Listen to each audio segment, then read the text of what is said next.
इयत्ता 5वी मंथन यातील आपण आता विभाग 2 गणित घेणार आहोत। पहिला घटक आहे संख्याज्ञान। यामध्ये संख्याज्ञानमध्ये पहिला घटक आहे आंतरराष्ट्रीय व रोमन संख्याचिन्हे। आता बघा इथे दिले त्यांनी देवनागरी। देवनागरी म्हणजे आपले मराठीतले अंक आहेत आणि आंतरराष्ट्रीय संख्याचिन्ह म्हणजे इंग्लिश अंक आहेत। तिथे 0 हे इंग्लिश अंक, मराठी अंक हे तर तुम्हाला आता 5वीला आहात तुम्ही म्हणजे येतच, ओके नाही। उदाहरण 1 बघा, याच्यामध्ये दिले त्यांनी 68,754 ही संख्या आंतरराष्ट्रीय संख्याचिन्हात कशी लिहाल? फक्त एवढं कळलं पाहिजे, आंतरराष्ट्रीय संख्याचिन्हामध्ये इंग्लिशमध्ये, ही मराठीत दिली आहे ती इंग्लिशमध्ये। आता इथं बघा पर्याय क्रमांक 4 हे उत्तर आहे इंग्लिशमध्ये दिलेलं आणि इथं 4 क्रमांक रंगवलेला आहे। दुसरा प्रश्न आहे, खालीलपैकी चुकीची जोडी असणारा पर्याय कोणता? आता बघा त्यांनी काय केलंय, चुकीची पर्याय विचारलाय म्हणजे देवनागरी आणि इंग्लिशमध्ये दिले। पहिल्या पर्यायामध्ये बघा 746, 5083, 4725 हे बघा, हा बघा हा काय आहे 4725 आणि 4752 दिले म्हणजे पर्याय क्रमांक 3।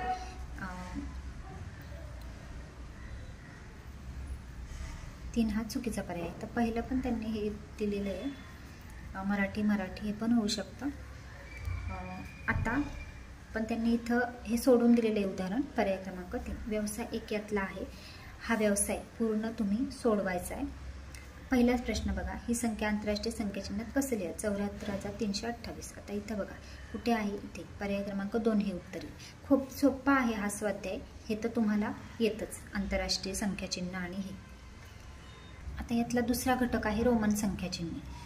यामध्ये काय की आपण काही संख्यांसाठी चिन्हे वापरतो, वेगवेगळ्या लिपीमध्ये संख्याचिन्हे वापरली जातात। आता रोमन संख्याचिन्हे इयत्ता 5वीचा पहिलाच घटक आहे गणिताचा, त्यामध्ये दिलेले आहेत बघा रोमन संख्याचिन्हे।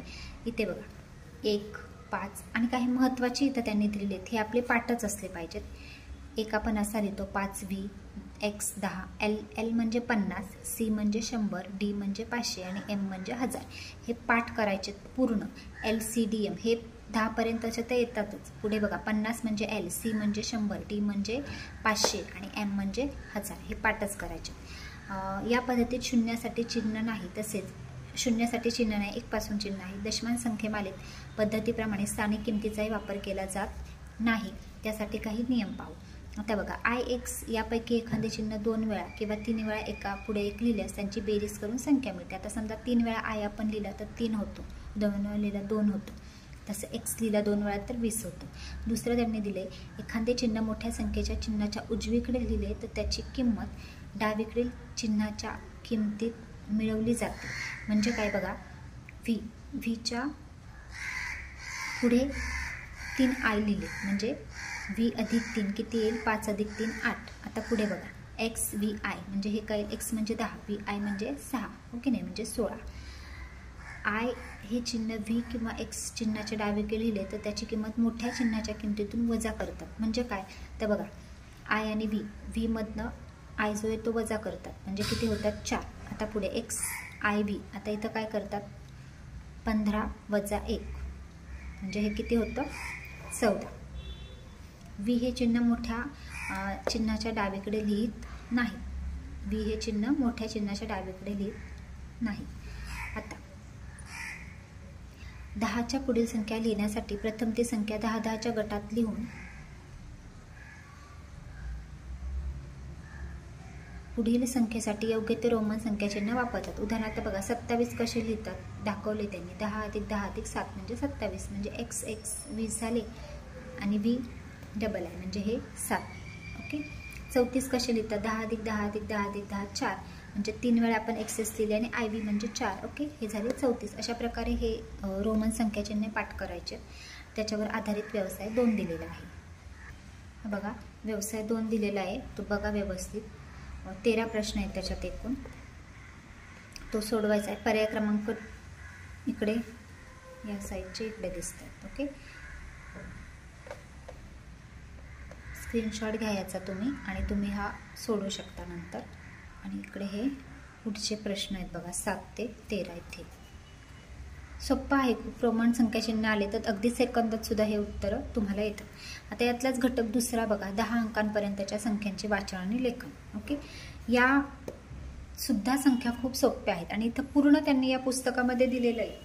अब्ज, दशकोटी, कोटी, दशलक्ष, लक्ष, दशहजार. आता इथून एककपासून सुरुवात इथून करायची व्यवस्थित. तिथं तुम्ही संख्या लिहून तुम्हाला ते येऊ शकतं. एकक, दशक, शतक, हजार, सहस्र, 10,000, दश, सहस्र, लक्ष, दशलक्ष, कोटी, दशकोटी आणि अब्ज. ओके. त्याच्यानंतर त्यांनी इथे शेकडा, हजार पुन्हा इथं दिलेले आहे बघा. त्यांनी पाव, अर्धा, पाऊण, सव्वा, दीड, पावणे चार, साडेचार, पावणे 14 शेकडामध्ये दिलेले आहे हे आणि हे हजारामध्ये दिलेलं आहे आणि त्यावर आधारित नमुना प्रश्न आहेत. हे जे दिलेलं आहे ना त्यांनी एकक, दशक, शतक, इथे तुम्ही संख्या टाकायच्या. आता समजा इथं तुम्ही 1 टाका, 2 टाका अशी संख्या टाका पूर्ण. मग ते तुम्हाला या संख्येचं पूर्ण वाचन करता येणार आहे. आता याचा नमुना प्रश्न आपण बघूया बघा. पहिलाच इथं दिलं आहे बघा त्यांनी, ही संख्या अक्षरात कशी लिहा. आता आपण बघा, आता ही आपण कशी वाचणार आहोत संख्या. इथं 843 येते, 25,000 येते, इथं काय आलं, हे 2 लक्ष आलं आणि हे काय आलं, इथं गफलत होते. इथं कोण कोण 1 कोटी वाचतं, तर नाही, ते तसं होत नाही. तर हे 10 कोटीमध्ये येतं. ओके. बघा, एकक, दशक, शतक, त्याच्यानंतर हजार, दशहजार, लक्ष, दशलक्ष, कोटी, दशकोटी. ओके नाही, दशलक्ष अशा प्रकारे आपण कोटी, दशकोटी असं वाचतो. नंतर अब्ज. आता ही संख्या आपण कशी वाचणार, 10 कोटी, 2 लक्ष, 25,843. मग उत्तर येतं आपलं पर्याय क्रमांक 2 मध्ये. इथं ना त्यांनी सोडून दिलेलं आहे बघा. 3 अंकी वाचन 843, त्यानंतर हजारमध्ये 25,000, 2 लक्ष, 10 कोटी. मग हे त्यांनी इथं त्याचं लेखनही करून दिलेलं आहे. इकडे दिसत नाही ना. हे बघा, एकक, दशक, शतक, हजार, दशहजार, लक्ष, दशलक्ष, कोटी, दशकोटी. ही एक संख्या जर तुम्ही व्यवस्थित समजून घेतली तर तुम्हाला अशा अनेक संख्यांचं वाचन करता येणार आहे. अगदी सेकंदात हे उत्तर सुटणार आहे. पुढे बघा, अशाच पद्धतीचे 2, 3, 4 असे त्यांनी आपल्याला नमुना प्रश्न दिलेले आहेत आणि ते सोडून देखील दिलेले आहेत. उत्तरं देखील त्यांनी सांगितलेली आहेत. बघा, इथं पर्याय क्रमांक दिलेत. पर्याय क्रमांक 4, पर्याय क्रमांक 2, पर्याय क्रमांक 4. आणि नंतर यावर हे आधारित नमुना प्रश्न सोडवल्यानंतर हे व्यवसाय 3 आपल्याला सोडवायचं आहे. बघा, व्यवसाय 3 तुम्ही याचा स्क्रीनशॉट घेऊ शकता. हे बघा, व्यवसाय 3 मधले हे प्रश्न आहेत.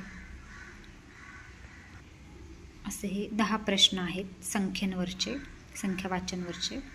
ते सोडवायचे आहेत व्यवस्थित. व्यवसाय 4 देखील आहे. आता व्यवसाय 4 मध्ये काय दिले त्यांनी, की शब्दात लिहिलेल्या संख्या अंकात लिहायच्या. अशा प्रकारे व्यवसाय 4 मध्ये हे 13 प्रश्न आहेत, ते व्यवस्थित सोडवायच्यात. व्हिडिओमध्ये आपण दर्शन आणि स्थानिक किंमत बघणार आहोत. थँक्यू.